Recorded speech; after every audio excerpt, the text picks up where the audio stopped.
आरती उतारो सिरी माथे नवाओ सिरी माथे नवाओ गुरु बाबा के चरणों के करो परिणाम गुरु बाबा के चरणों के करो परिणाम।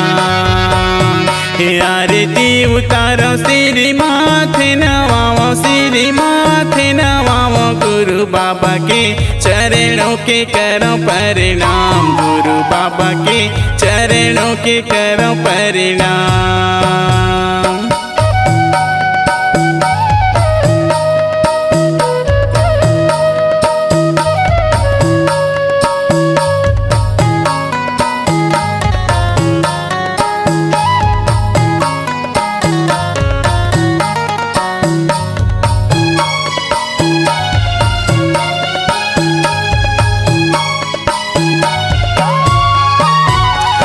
काहे लागे दिया बाबा काहे लागे बाती काहे लागे बाती काहे के तेले माँ जलाओ गुरु बाबा के चरणों के करो परिणाम।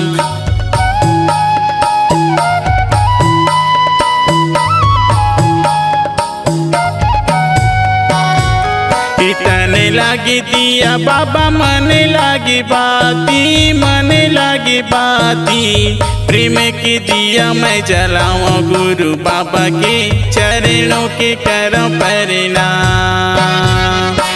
आरती उतारो सिरी माथे नवाओ सिरी माथे नवाओ गुरु बाबा के चरणों के करो परिणाम गुरु बाबा के चरणों के करो परिणाम।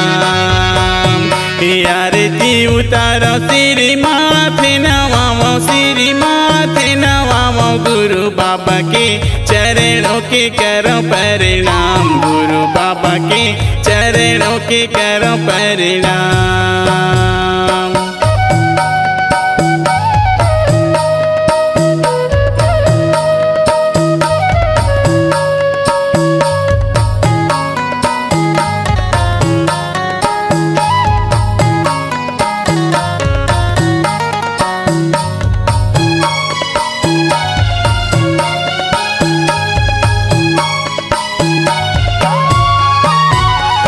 काहे करे आसन काहे कर सिंहासन काहे कर सिंहासन काहे के गदिया लगे है गुरु बाबा के चरणों के करो परिणाम।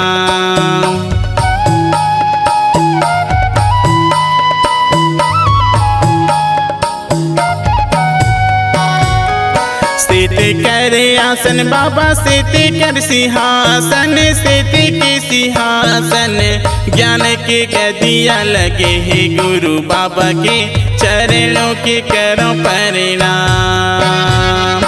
आरती उतारो सिरी माथे नवाओ सिरी माथे नवाओ गुरु बाबा के चरणों के करो परिणाम गुरु बाबा के चरणों के करो परिणाम। आरती उतारो सिरी माथे नवाओ सिरी माथे नवाओ गुरु बाबा के चरणों के करो परिणाम गुरु बाबा के चरणों के करो परिणाम।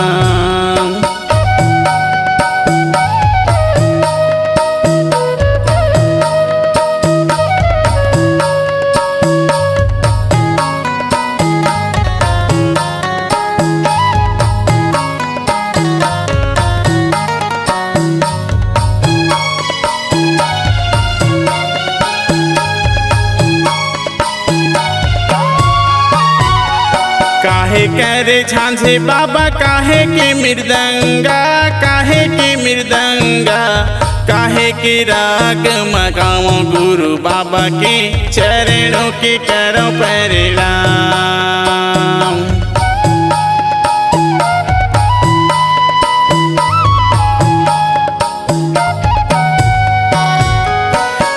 करे झांझे बाबा मन कर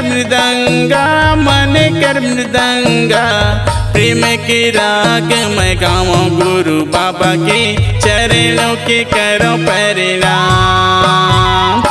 आरती उतारो सिरी माथे नवाओ सिरी माथे नवाओ गुरु बाबा के चरणों के करो प्रणाम, गुरु बाबा के चरणों के करो प्रणाम।